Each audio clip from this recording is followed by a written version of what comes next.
Hello, everyone. Welcome back to the RationalInvestor.com's Daily Brief. Woohoo! Party! Da-na-na-na-na-na-na-na-na-na. Woohoo! Happy Monday morning, everybody. It is a bit of a funny day here in that we've got, and actually what we, and I got to say, he just joined again. But I was so pleased to see Axel here this morning. There he is. Look at him. Oh, happy face. What hat you wearing today? Who's that? Who are you rooting for today? I think it's Pittsburgh. Pittsburgh. Anyway, great to see you, Slick. Missed you so much. I don't know whether you're going to be able to get out for the Vancouver meetup, but I challenged everybody in Europe when I saw you all last year. Hang in there, right? Coming down off of the peak of the crazy crypto cycles. Good, Alex. My big challenge was your number one job was just to survive this next year and let the damn market settle down and we can get back to business.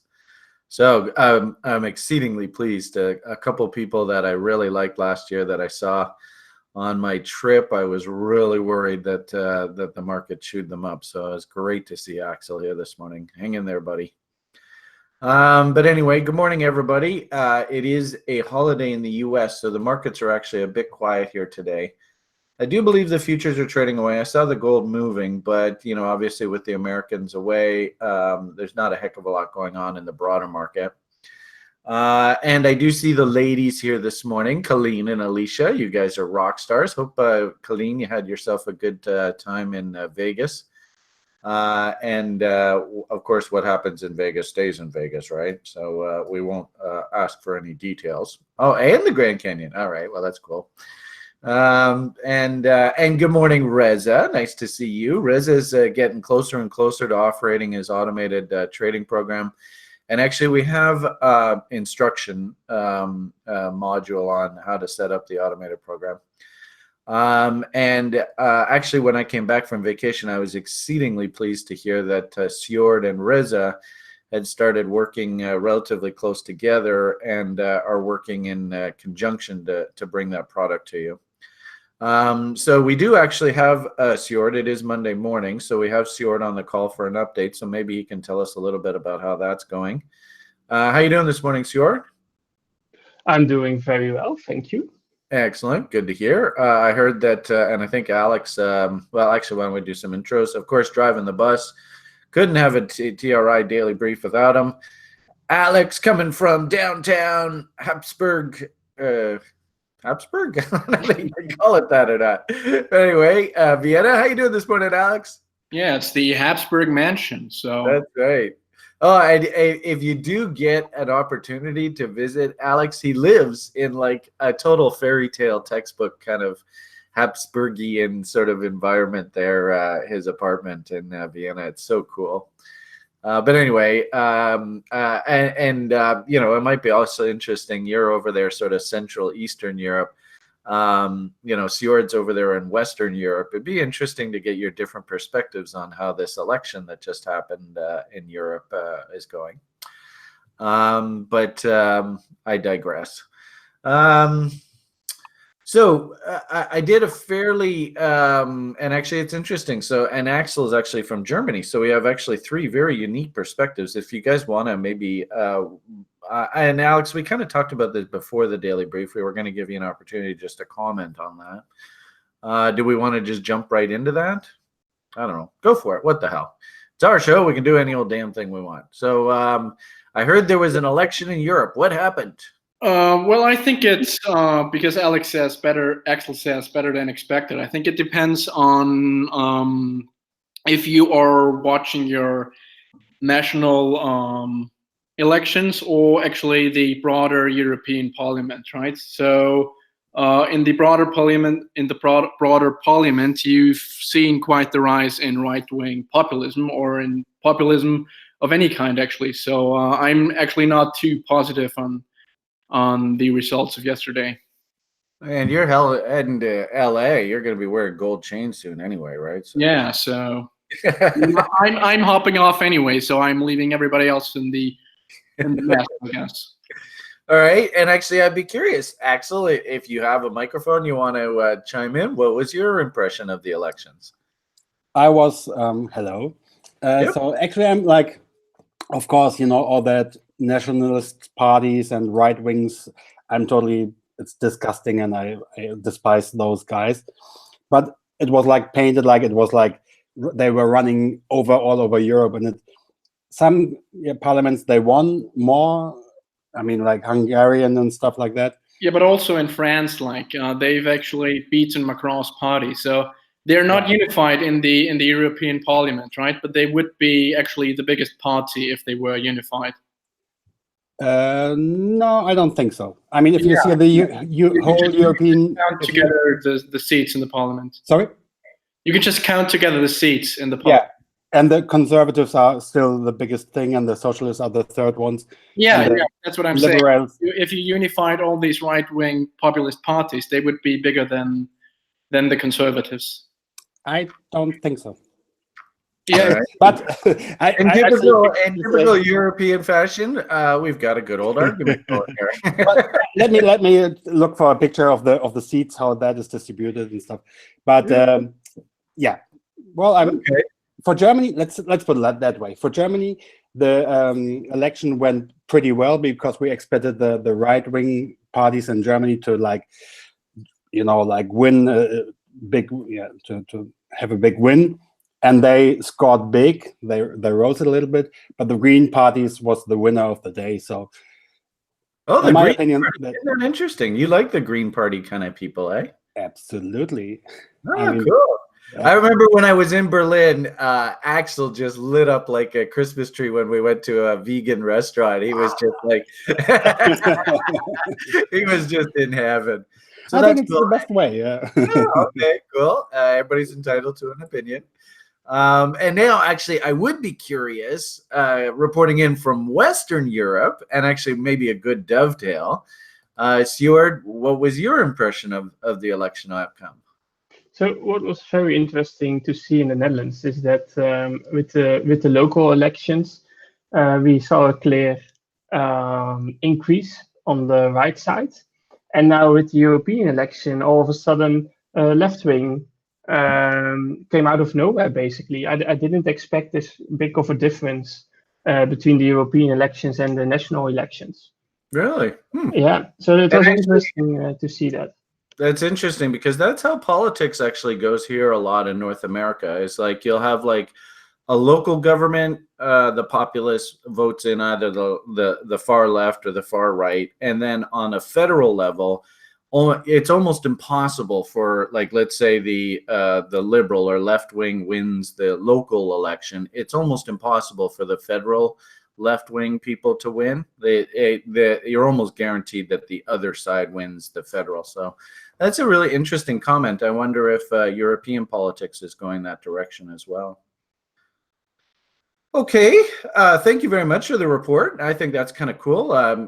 Speaking of which, hopefully maybe Jamie will pop on the show and we can do a fundamental analysis review. And of course, we don't actually have too many Brits on the call here this morning, but I'd love to hear how good old Brexit is going and all that kind of craziness. I heard that Theresa May resigned recently. So maybe the Brits all seem to be on vacation today as well. But maybe next time we see Jamie or Philip, maybe they can give us a report on how the situation in Britain's going. So thank you very much for the report on the ground. Actually, I really like that nice local anecdotal piece. This morning is Monday, and as I said, kind of a good dovetail. We've got Stuart on the call. I've got his picture up. I don't know whether he wants to do a camera. Being a developer is not stressing at all. And John's 26 years old. All right, so maybe Alex, you could share Stuart's screen, and the good people watching the YouTube video could see Stuart's wonderful comment. Anyway, all right, so this is Stuart's time to shine. Tell us what you've been up to and any fun tools that the site members should be aware of. Yeah, so this was basically how I was feeling the last week, and it remembered me of this image, and it always puts a smile on my face every time I see it. I am just laughing out loud. But what we have been doing is that we've been working a lot on coin payment integration, and of course membership and database issues and all that. We started, like you said, I started to work with Reza more closely, and I'm at the point of starting to port over the lessons to the website. And what's really cool is I didn't really announce it, but kind of a soft launch today is that we integrated the coin payments now. So you are now able to renew your membership or pay for the school with BTC or LTC or Ethereum. And this is, like I said, kind of a soft launch. So I need some guinea pigs for this, but I already got one. So we'll see how that goes. But I'm expecting way less more problems with this integration than we have with PayPal. So that's a big milestone that we hit for the development side.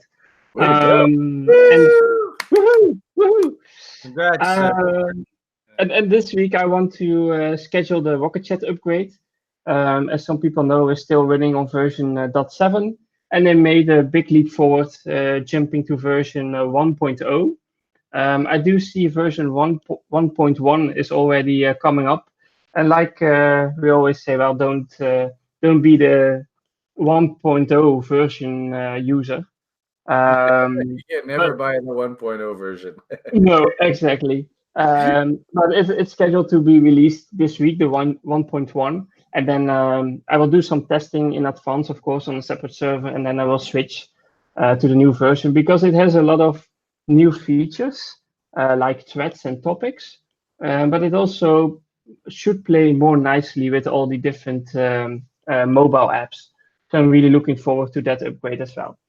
Awesome. And I've been playing a bit with the backend system, but that's something that I want to show next week or the week after that.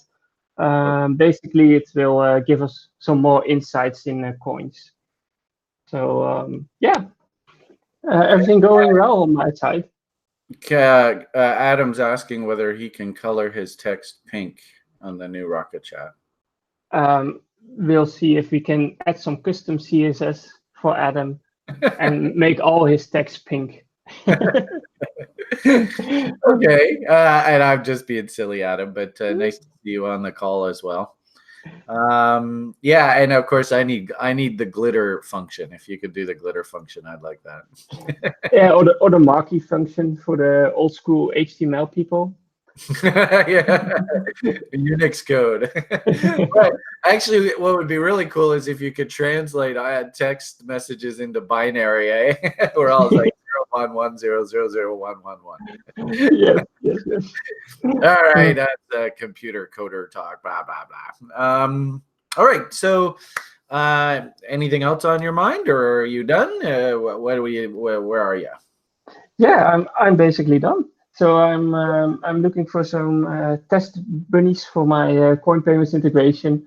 All right, so the message has gone out, everybody. I know there's a good 100, 200 people that watch this video on a daily basis. Jord's looking for guinea pigs. Yeah, so if you're feeling BTC rich at the moment and you want to renew, even if you don't need to renew yet, you can try to do it with BTC or something else now. So, well, and you said that we're covering all three of these, eh? BTC, Ethereum, LTC. That shouldn't make a big difference for us. Yeah, okay. I will be monitoring it closely.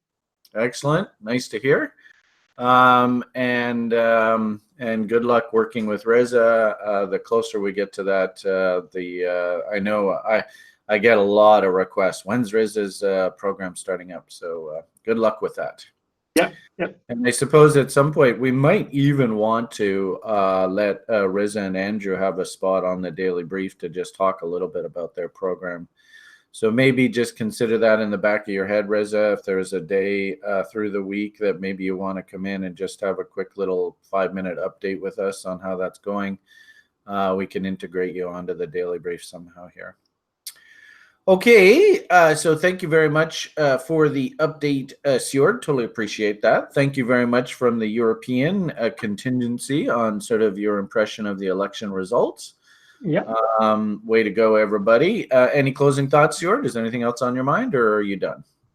I'm done. I'm going to finish my dinner and Okay. listen to the BTC analysis. Very much looking forward to that.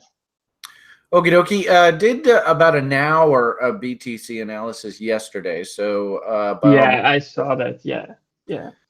we also did some follow up for the current level oneers. We had some questions coming out of the class yesterday about those 17.5-year cycles. So I did a little bit of extra analysis in the broiler chickens on that yesterday.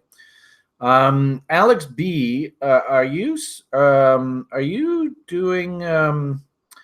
I don't know whether I got the Alex B's. Are you doing the summaries? I think we also needed to find some help for you. Is that correct? Oh, Marat is he going to help you? Okay, so I don't know. Okay, cool. So by all means, and Kevin there, cool. Kevin is oh, look at that, and Rez is also saying. So Kevin and Reza, I'll be more than happy to help you if you need some help with that. Just touch base with each other. But if I don't know whether we did or not. Yeah, this is today's. But yesterday's I did like an hour on both. I guess that's today's. Yeah. Okay. Here we are. Oh yeah. Okay. Cool. So you did actually write that up. So thanks, guys. Way to go, guys. Awesome. And I got to tell you, there's no way I could possibly do this all on my own, or even just with the help of Sjord and Julian. So 1 + 1 = 3. This is absolutely fantastic how everybody's working together here. So thank you so much, everybody. Okay, so a couple other admin issues I just wanted to touch base with the community on before we get into the markets. First off, current level 3 students, we have the program's basically ready to go. You have your own page here, and actually, Stuart, I don't know whether you're still here, but we're basically going to run the level 3 just like we did last term, right? We'll basically work off of the site platform. I think you must be gone now, but in essence, I've set everything up. All the class and tutorial dates are locked in. You can go into the calendar and see those dates, and the introductory email is going out this morning. So basically, as soon as I'm done this video here, those emails will be going out. First class is on Saturday, and your weekly tutorial session is the following Wednesday. So you can watch class, spend the weekend reviewing the material, let it sort of settle in Monday, Tuesday-ish, get your questions ready for the group tutorial on Wednesdays, and we'll be rocking and rolling. Just an FYI for the current level 2 and level 3s, we might inject a week break around the big TRI meetup at the end of July. So just be cognizant of that. If anything, it gives you just an extra week to digest and review. But we'll see how it goes. If these guys have me face down in a ditch for a week, I don't know whether I'm going to be in a good shape to actually teach classes, but we'll see how it goes. Just an FYI, any current level 3ers, basically the site's ready to rock and roll, and the program's ready to go. And this Saturday will be your first introductory class. And speaking of TRI meetups, every single day I've asked people to just to confirm that they're either going to be here for the meetup in Vancouver, or they actually need a bed to sleep in.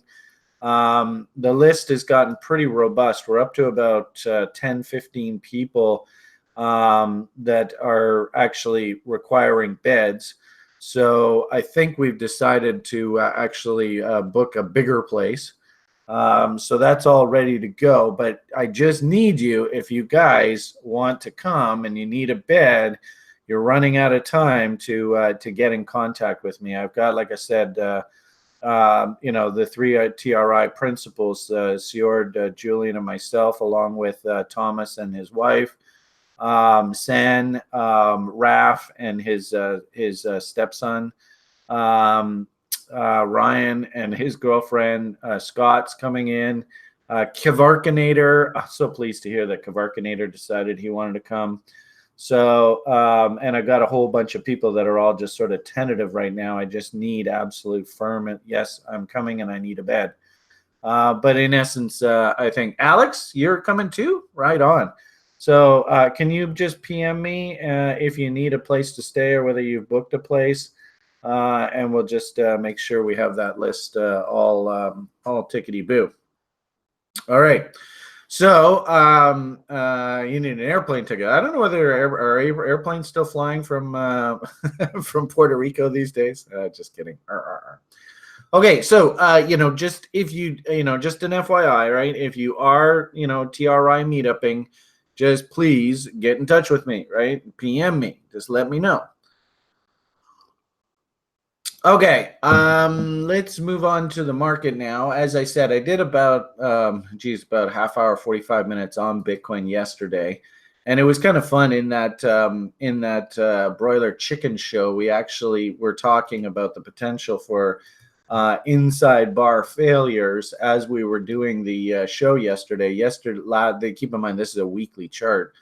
The market was just sort of waffling inside here, and we talked about potential fractals, and we drew bull bear battle lines, and we had sort of halfway through the video we had sort of left off that if the market had crapped out and tipped below this low, this candle, then and not broke that high, then we get an inside bar failure. But as we were doing the video, we actually broke out through the top. And rock and roll, everything was just marching right along. The bull is still in control. I don't see any signs on this weekly chart of any sort of failure or stalling. So, the message really hasn't changed. Long and short of it here, the market is pointing higher. And we are now sort of officially into happy season for crypto and Bitcoin and the alts. Of course, we've got the Litecoin halvening coming up, which I still think, in my opinion, is sort of the bus driver here. It seems to me this is a fairly well-defined bullish AB equals CD that is suggesting 145-ish here on stamp. I don't see any reason why that can't be hit. And of course, that takes us right up into sort of like lines in the sand on our reload zone image here, which would be completely business as usual. I think we probably, I don't know how many of you are actually new to crypto versus how many of you were around during the last halvening event. But it's interesting with regard to Litecoin. There was actually a Ponzi scheme, and actually I wonder where the best place to show you this is. There was a Ponzi out of China as we were heading into that last halvening event. We might be able to see it on Phoenix. So that was back, was that it there? No, I think it was in here. That was this face rip move up here was all about a Ponzi scheme in China, and they took the price. And at the time, this was just an astronomical move, basically almost 10x off the bottom. But the actual halvening event, I think, actually happened like here. So don't be surprised. You notice that that's about a month ahead of the actual halvening event. So don't be surprised if in similar fashion, does anybody know when the halvening event in particular is hitting? Does anybody have that date off the top of their head? We probably should just make a note of it. I suppose I could look it up here on this internet thing. Oh, here we go. August 6th. All right, way to go, guys. Oh, look at that. And I totally eyeballed that. Look at that. So August 5th. So don't be surprised if about a month ahead of schedule, so that puts us sort of like here, we actually get our top in Litecoin. And, the funny thing is, I mean, it's almost cliche, really. but I had suggested that if you wanted a way to try and pay for your trip to Vancouver and the TRI meetup this summer, let Litecoin actually finance that trip. And how ironic, the goddamn thing is rallying right on cue. Sometimes I swear my predictions are a little bit prophetic. It's scary. So I hope you all took advantage of this. I know some of you actually made an absolute killing on this. But, this is everything that we teach in the course. Hopefully everybody can see. And whether you took this particular trade or whether you just simply learn from this, this is incredibly cliche, and so many markets operate exactly the same way. So there's our 50% rule of this entire range, sitting at about $200. That's going to be a nice, big, fat, round number. So, I would imagine 200 is probably sort of our blow off top kind of area. And, actually, this is a great time. I don't know. I haven't really got to know the current level oneers too well. So I'm going to still pick on the recent level one grads, Colleen and Alicia. But Colleen and Alicia, can you see this bullish divergence? How basically our MACD momentum oscillator was making higher lows and higher highs, and yet price was making lower lows and lower highs. And then throw in good old Willie and his overbought, oversold condition. Clearly, we were dramatically oversold. And then, lo and behold, in comes a big fat weekly W, right? And if we have to change this to a line chart, hopefully you can see down, up, down, breakout. And really, that's the secret to this silly game, guys. It's just that simple. So really shouldn't surprise us that a rally has ensued here. And also, seasonally, along with a big fundamental driver, to me, this actually seems like a perfectly classic, rational trade. We've got a fundamental event coming up, buy the rumor, sell the news, and you have a nice technical bottom coming in to help you time the purchase. So great to see, beautiful price action, and ironically enough, actually quite cliche. I suppose we could take a moment, just take a quick boo at yield Bitcoin. And we see a lot of this similar sort of behavior. Off of this entire range, 50% levels now are sitting at about 11,394. Ironically enough, from 8,500, that's just a hop, skip, and a jump. Because we broke, it was interesting because yesterday was Sunday, right? Technically the end of the week. We could have very easily fractaled out here and had to come back down and consolidate, but nope, market's not having any of it. Forged to new highs through that broiler chicken show that we did yesterday, and it looks like we've painted another new high here this morning. So we got here 88.02 was yesterday or last week's candle high. And I'm showing a high here, 89.39. So ain't going to be any inside bars here today. Could we crap out and come back down and maybe do engulfing patterns? Sure, that's possible. But as I sort of said before, I was encouraged, especially with Bitcoin, to see the higher green volume bars. That's that whole sort of impetus study, who's driving the bus. You can clearly see the bears fell asleep through here. They're just non-existent, and slowly but surely the bulls are waking up. And of course, our indicator confirms what we're seeing out of impetus. The OBV is above the moving average, and we're making higher highs and higher lows. Woohoo! Also, too, like we talked about with Litecoin, and I've talked about this at length. On public shows, Broiler Chickens. I did a little show with Da Vinci there a while ago. Tried to talk to their community about this, but just the most incredible weekly bullish divergence in this MACD. I'm telling you guys, if there's one thing you can learn from your experience at TRI is this concept here. And, Axel's a guy who actually came to TRI through this. Do you see the difference now, Axel? Axel thank heavens, he's, just kept himself cool and steady head and didn't blow himself up.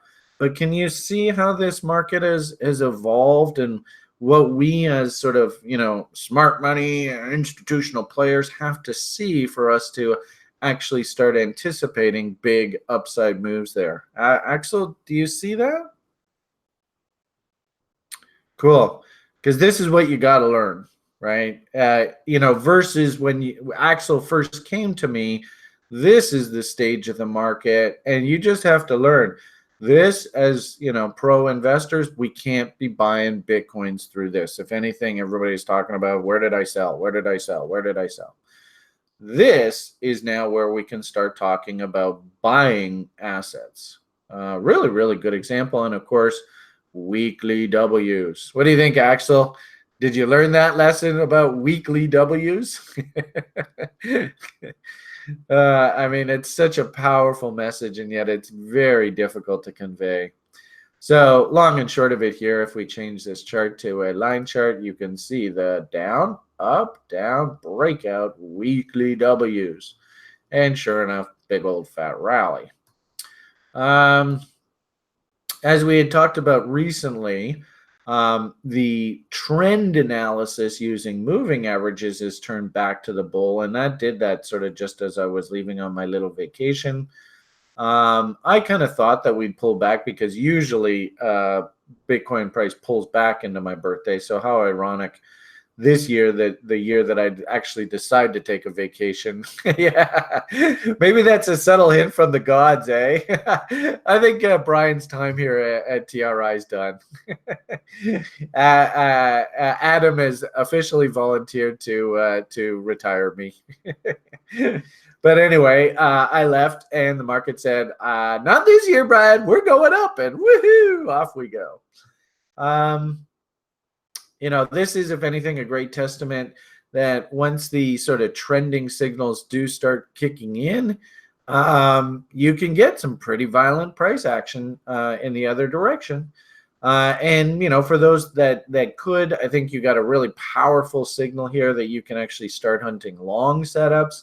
And, in recent videos and stuff, I've been like, yeah, I know we're at the top of the range, but I'm just not comfortable with hunting short ideas with all these moving averages and stuff all pointing up. And that sort of takes us to our next charts. If we start looking at what, I love trend continuation, this bot setup, of course, and just off of the hourlies, that consolidation, there was the most recent. And actually, it was interesting because we had a potential bot forming here, but the market just never did confirm on the other side of this trend line. On the other side of the trend line, now a new bot level came in, confirmed really quickly, and just worked its way up. And boom, yesterday we hit that upside objective. Also, too, when you get into the habit of drawing AB equals CDs, what you should start seeing, and I've seen this over my career, is once we hit these harmonic objectives, notice the market just sort of stalls here, right? And, here's the kick in the pants. Colleen and Alicia are sort of recent level 1 guinea piggers. Can you understand now here that who's actually buying through this window right here? Especially like that candle there. Do you think institutional players are buying that? No. Unfortunately, that's the public coming in and panicking and FOMOing and all that kind of stuff. Now, I mean, you could play this cute little consolidation here if you were like really aggressive, but this is actually the end of the trade for a guy like me if I was trading off of this 1 hour, not the beginning.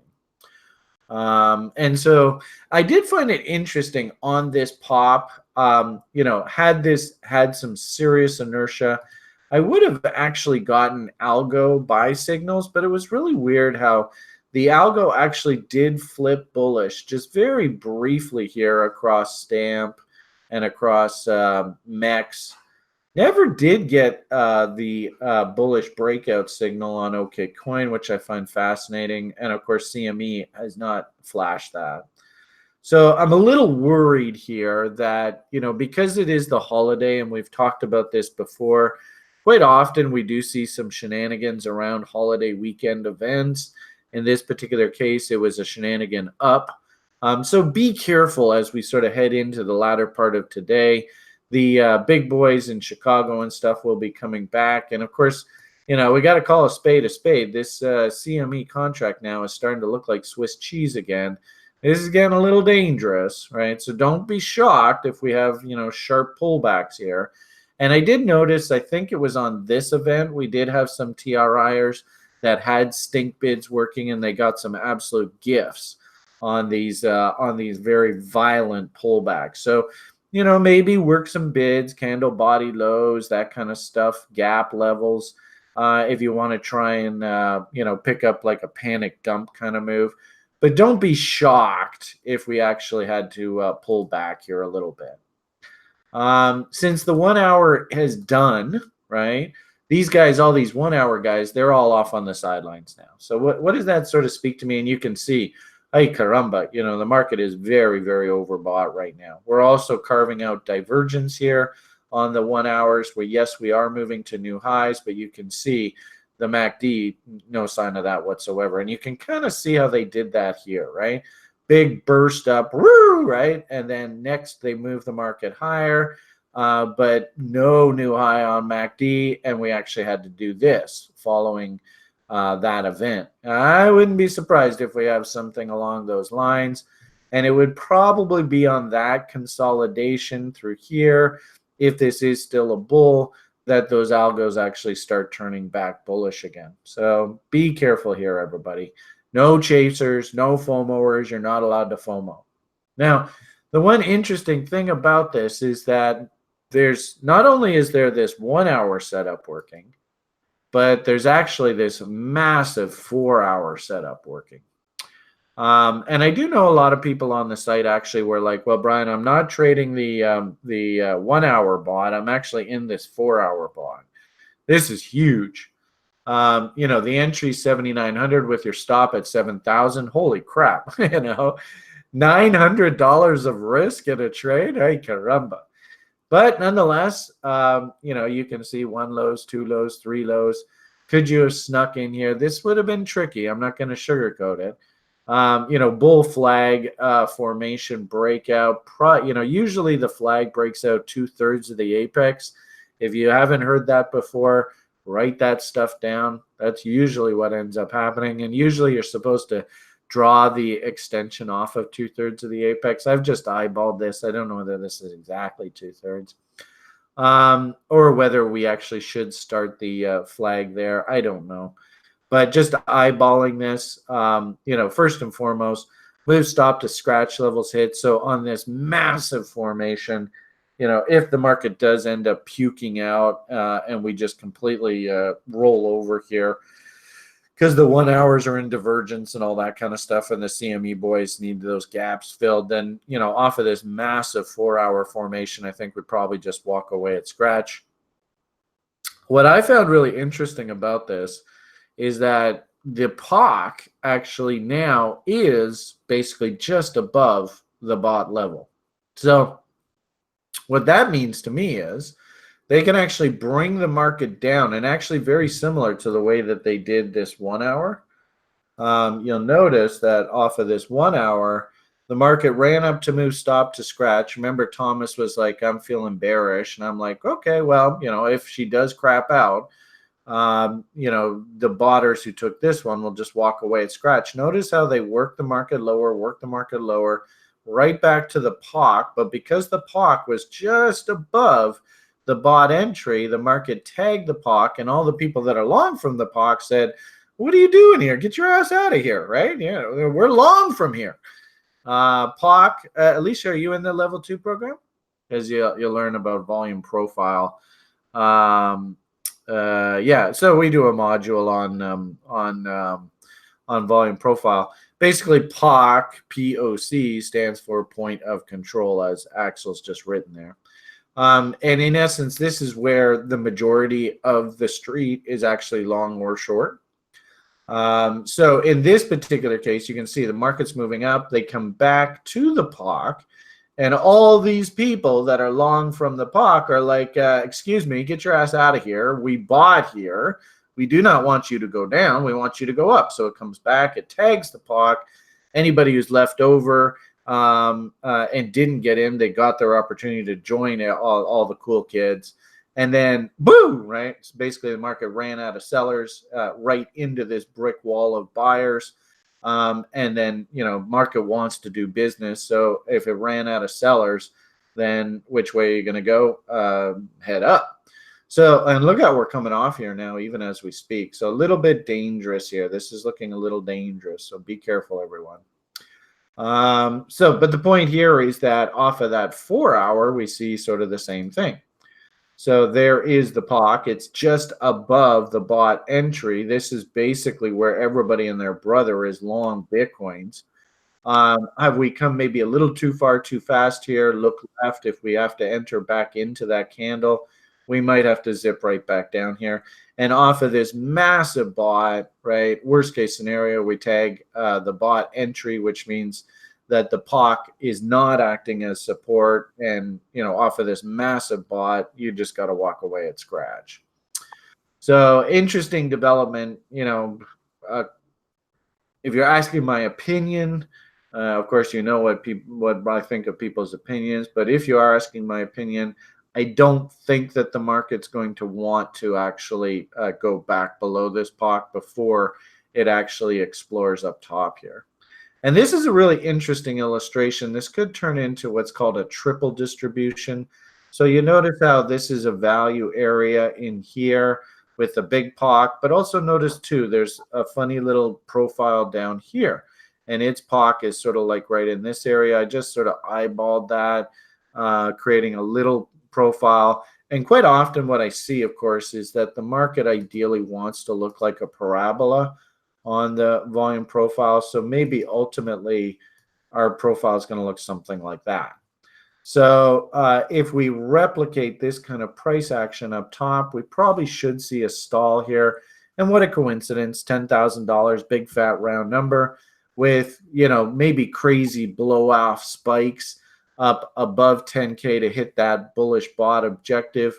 But it doesn't surprise me that, and it wouldn't surprise me if the market sort of settles in and has to consolidate around that big fat round number, $10,000. That to me looks very natural, what's happening here. So 1 hour bullish objectives hit. I think it's, especially while we're waiting for these divergences now to clean themselves up. Willie is egregiously overbought. You can see how he was overbought with these divergences last time. And the market needed to clean up. You can see the funny shenanigans going on even as we're speaking right now.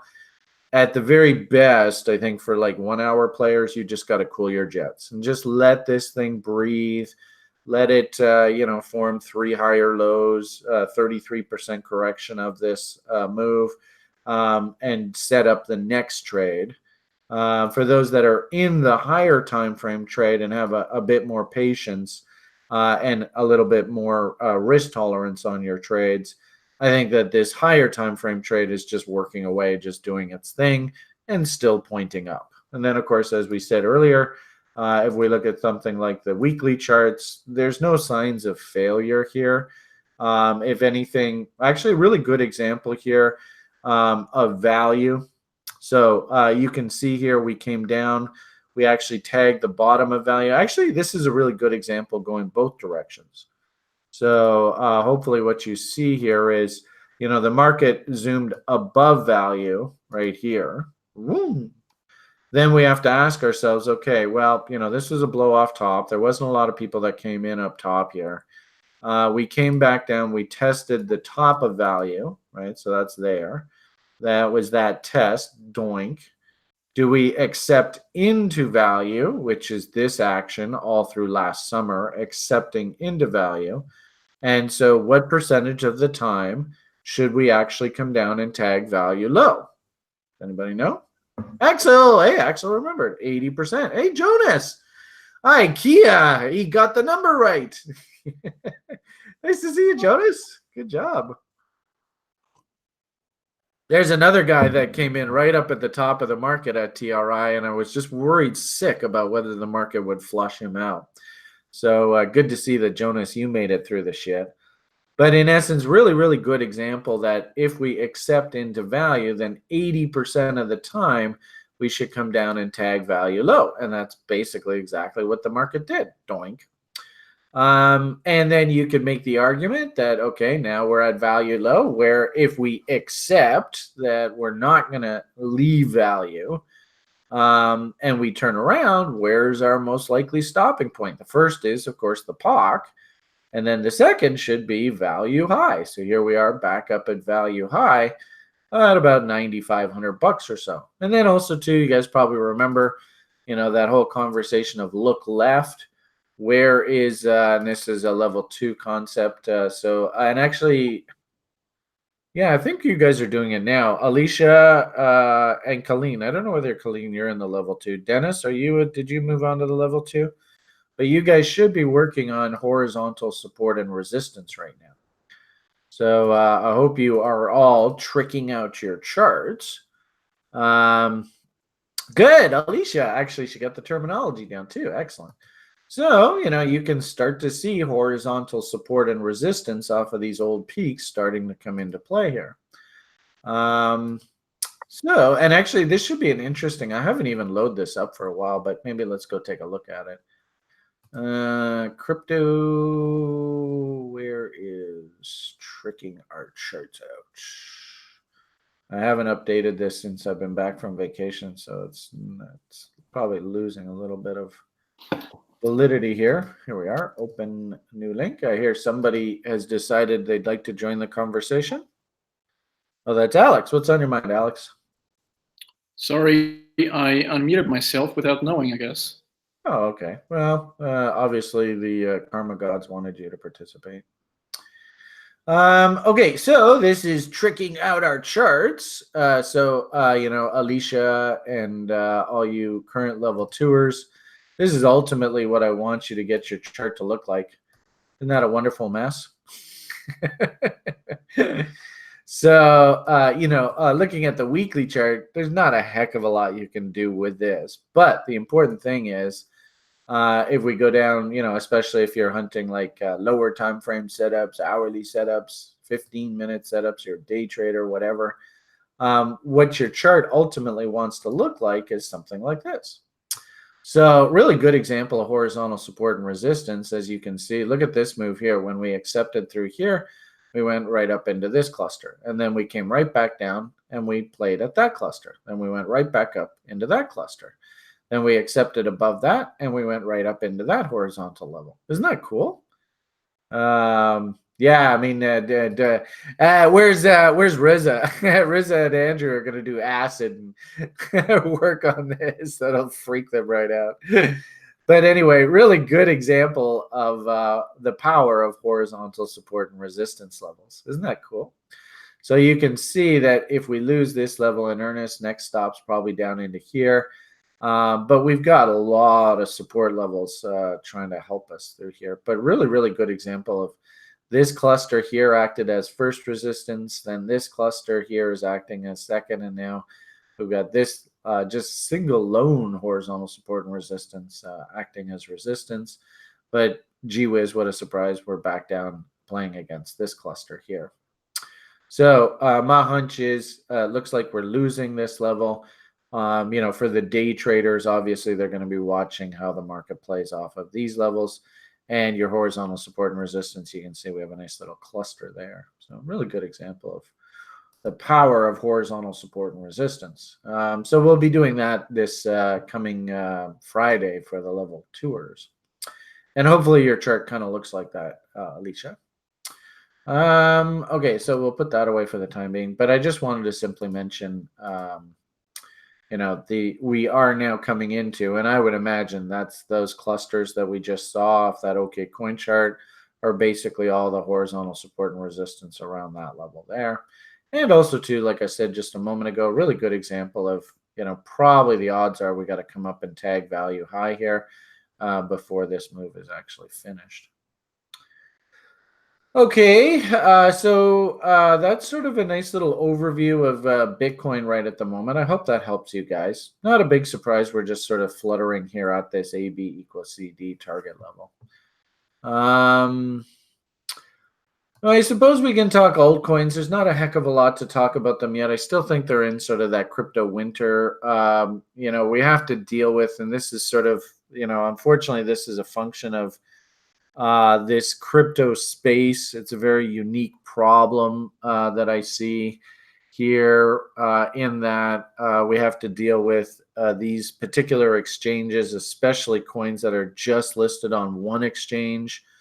And Adam, I thought, did an absolutely awesome job. Yeah, Alicia's even giving a shout out to Adam on the dangers of the coins that are just listed on Trex. So, by all means, you're going to have to deal with that through this part of the cycle. What I am noticing is some of the more let's call them intermediate names, like this MCO. And again, because the way Bitcoin's acting right now, I actually think it's in your best interest to look at your coins versus USD. If we look at something like MCO versus USD, you can see that, hey, the crypto winter is thawing. It's a miracle. It's a miracle. So there are names out there performing. I would strongly suggest that you go through the process of vetting your fundamentals, build fundamental screening scores. Are coins listed on multiple exchanges? Do they actually have projects? Do they have a robust community? Yada, yada, yada, to help you. But there are names out there that are performing, and Stuart had mentioned this one this morning because I think he owns a little bit of it. So congrats, Stuart. Looks like you're doing well there. Somebody said here, Benjamin asked me to take a quick boo at Litecoin. Suppose we can, excuse me, ETH. Yeah, I know. Sorry, dyslexia. I had talked a little bit about Litecoin earlier, and it looks like the whole market's pulling back here a little bit now.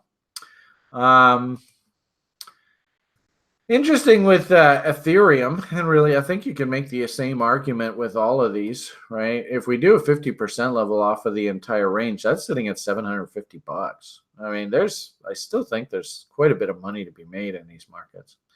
Interesting how 38.2 happens to line up with, off of this entire range, happens to line up with reload zones off of just this 52-week range. So I think there's probably a very high probability that we work our way up into sort of this $600 area here over the short term into sort of that Litecoin halving event. That to me seems fairly high probability, and nice simple trend line.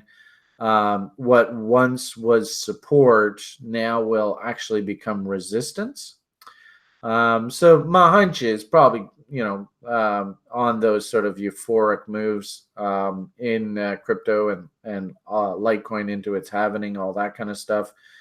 If I'm not mistaken, I think even last summer we rallied into sort of like early July. I guess that was that. Not much there last year, but I seem to remember that the names seem to like to rally into early July. So maybe we see that sort of blow off top kind of action through there.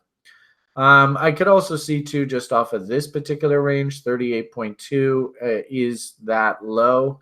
So over the short term, and that's also the high of value here. I think this, what is that, 368?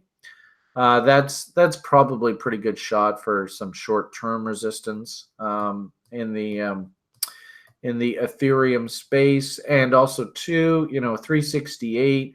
Notice this breakout here is from $160. So what's a double on 160? That's 320. So it shouldn't surprise us that when we get up into that 320 area, a lot of the people that bought this W are going to be simply selling half and establishing a free trade. So, be cognizant, be prepared for that. The same thing with Litecoin and Bitcoin. Do I really have any reason to be aggressively hunting shorts here? No. I can understand, the guys that trade the 1 hour charts, maybe they're hunting shorts, but I personally wouldn't be. And I would look at all of this like pullbacks are buying opportunities. So, maybe we just pull up that ETH USD.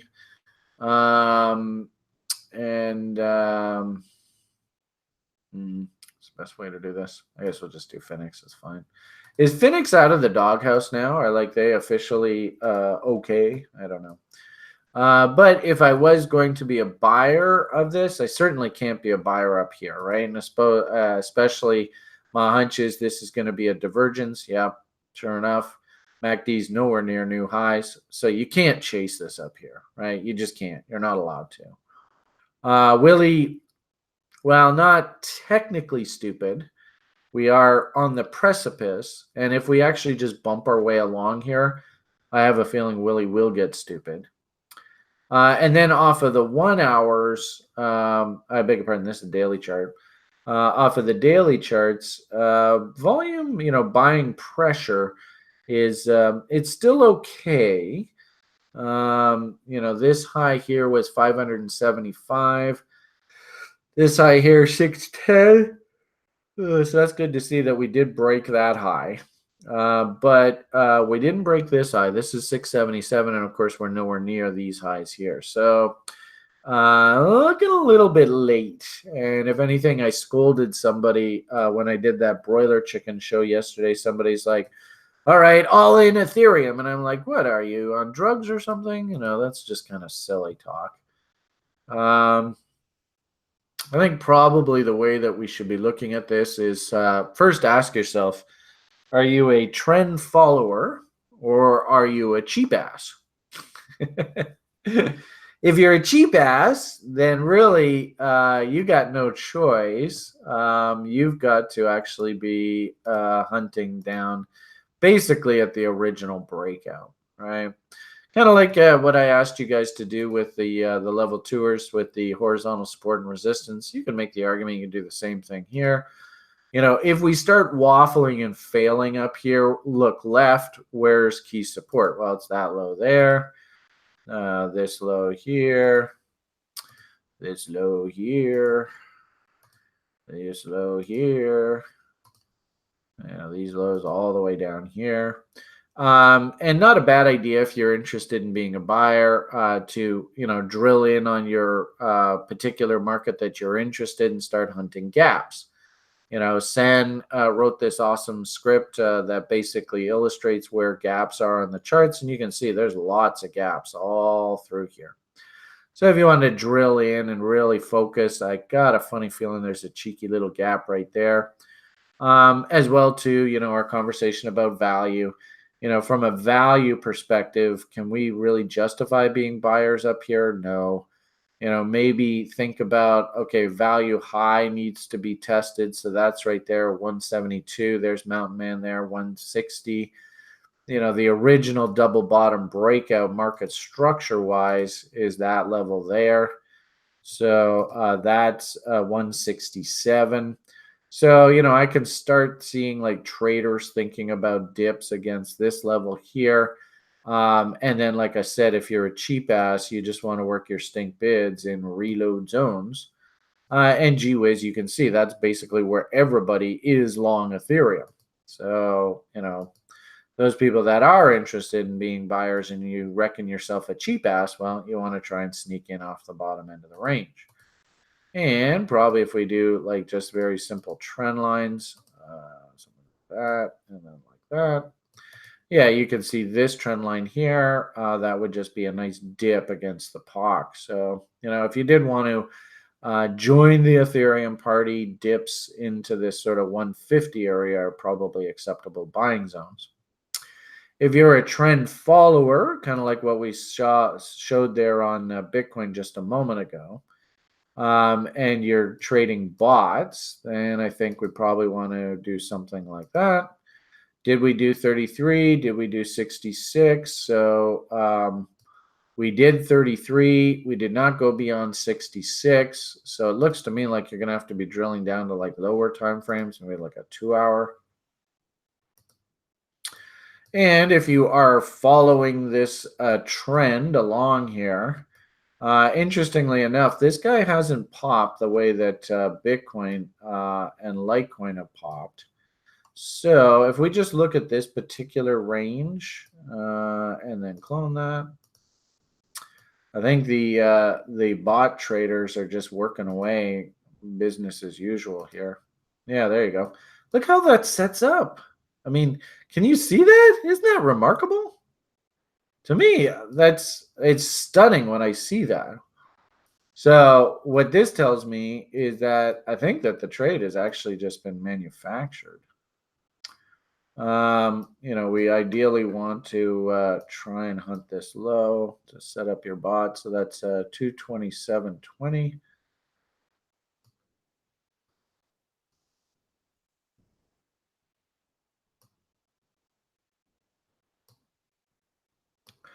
Probably the most difficult thing about trading the bot is just lining up this silly zero line. It drives you crazy. But anyway, I digress. There we go. Okay, so let's do that. All right, so if you are a trend follower and you are basically riding the wave, if you will, looks to me like your entry was 259.67. Your move stopped to scratch, so you still have open-ended risk here. Your open-ended risk is down to 227.20, and really that basically implies that this small trend fails. Boo to boo, and then of course we've got this sort of more extreme trend line right there. Boo to boo. My hunch is, if we see Litecoin and Bitcoin and stuff come down and they have to clean up their divergences and stuff, and you could argue nasty divergence there. Probably, my hunch is if this thing still works, that we're probably going to find support somewhere in this wedge right in here. So that's sort of the situation for ETHers is if you're trading this, you're long from 259.67. Move your stop to scratch 292.14, and it's just sort of mid trade. Nothing really going on there. You've got this low looks vulnerable. You've got a nice little tail in there. There's probably a bunch of people that really don't want to see the market go below there. And then you've got this low here. So, if they break these lows, then you know that whatever trend continuation trade, that's gone. As it stands right now, my hunch is probably going to dip against this level. And then we sort of decide whether we're still a bull or not. So there's still quite a bit of wiggle room here. So that's sort of what I'm seeing off of ETH. I hope that helped. Benjamin, you asked about that, right? So I hope that helps. All right. So, okay, well, that is past the top of the hour. And the interesting thing is I wasn't quite sure what the hell I was going to talk about here today with it being a holiday today. So hope you guys got some value out of all this. What do you think, Mr. Mayor? Did I do a half-decent job today? I think you did a fabulous job, Brian, like always. Fabulous. Yum, yum. Sounds good. All right. As I had sort of said earlier, I'm not really a big fan of shorting, but don't be surprised because the market has gone so violently up here. Don't be surprised, folks, if, coming out of the holiday weekend, we sort of warned this could potentially happen. You get some real screwy price action through holiday events because the broader markets are all closed. One thing that really concerns me when I look at these is how the Chicago is just absolute, Swiss cheese here. This looks extremely dangerous. It hasn't broken yet. As I had said before, I actually look at this as like pullbacks are buying opportunities. If anything, you want to keep it really, really simple for yourself. Actually, it was this chart, wasn't it? Yeah. Just pull up your moving averages. The moving averages have actually gone bull. So, when we're in bull mode, checks of moving averages are actually buying windows. So you want to keep it really simple. you see how 13 EMA checks are actually selling windows, right? Selling window. Now we've turned back bull. You can see check is a buying window. So here at the moment, 13 EMA, just even on Ethereum itself, looks like it's 212.39. And of course, that would bring us back down into value, all that kind of talk. That, in my opinion, represents a buying window. So just be cognizant of that. Okay, I think we'll leave it at that for today. Today is Monday. Actually, I think I'm going to force myself to go out and play some tennis today, get some exercise. We'll be sending out the level 3 invites. So watch for that email through the day and get yourself set up on the site. Of course, our first week is sort of meet and greet. Yeah, sure, we can play lots of tennis. In fact, actually, Sjord has been feverishly practicing because I ran him around the court last year when I was in Breda. So I think he wants revenge. And of course, Julian said that he's like a high school superstar. He played on his college team and all that kind of stuff. So I think Julian's just licking his chops to run the old man around. So I do have some extra tennis rackets because I used to play, but keep in mind, I used to use wood rackets, if you can remember those days. So some of my old rackets are pretty clunky, but you could bring your racket if you feel like it. So, okay, I think if anything, I see Adam in the lounge is talking about Binance and margin trading. So if anything, Adam, you want to put together a nice little presentation on that for your Thursday offering with Julian or whatever date it is you feel like participating. It sounds to me like he's got lots of stuff to talk about with the community too. So, okay, why don't we leave it at that for today, or else I'm just going to sit here and ramble away. Remember, everybody, if you are planning on coming to Vancouver and you want a bed, you got to let me know. Even PM me a second time, a third time. Yes, Brian, damn it, I'm coming. So just, keep pounding it in my head just to make sure we get a big enough place to hold everybody. So, all right. Have yourselves a great day, everybody. We'll see everybody bright and early for stock market trading tomorrow morning. All the best. And